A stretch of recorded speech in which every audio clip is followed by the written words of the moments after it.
Fellow primates, this is the grumpy old mechanic again, after a long hiatus. Let's talk about stochastic terrorism. A while back, the middle of the 12th century to be more exact, Henry II of England had a bit of a spat with his bestie, Thomas Becket. Henry had made Becket Archbishop of Canterbury, assuming that that would give the crown more power over the church. Thomas, unaccountably, went full hair shirt religious and began to aggressively assert the rights of the church.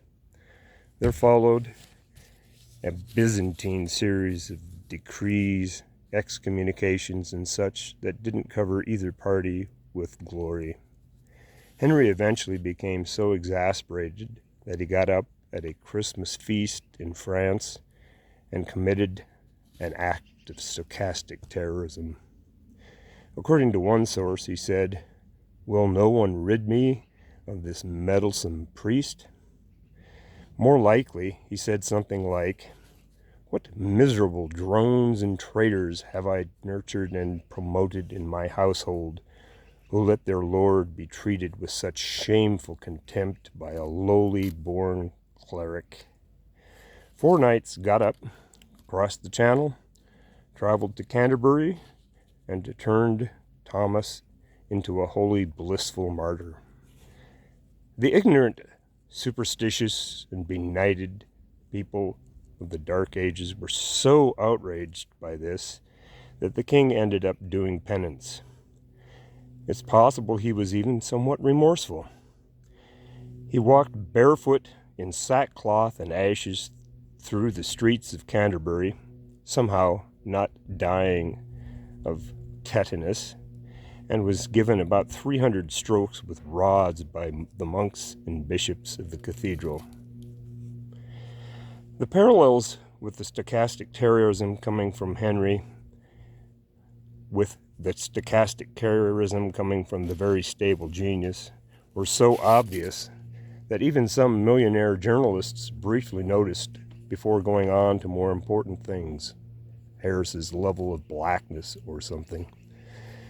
The question remains, when a magaloon goes after a FEMA employee, a journalist, a teacher, a judge, a juror, a former Republican congresswoman, will the felonious coward suffer any consequences?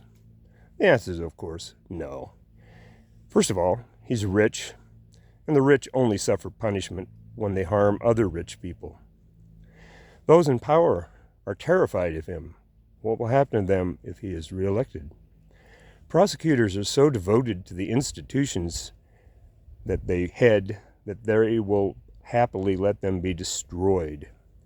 Worst of all, our enlightened society has become so devoted to free speech absolutism that it won't survive takeover by the fascists. I'm fascinated by the Fermi paradox. The question of why, with a few billion years head start, no civilization has made progress like what we can envision our civilization doing. There are myriad solutions, but the one based on human society can't be ignored. Every one of our societies develops extreme hierarchies based on violence. When, like in our Western civilization, it makes a few steps towards a free, open, and fair society, it is stopped because it won't stop civilization-ending behavior. Let's hope that with this election we step back from the brink of that catastrophe. Adios.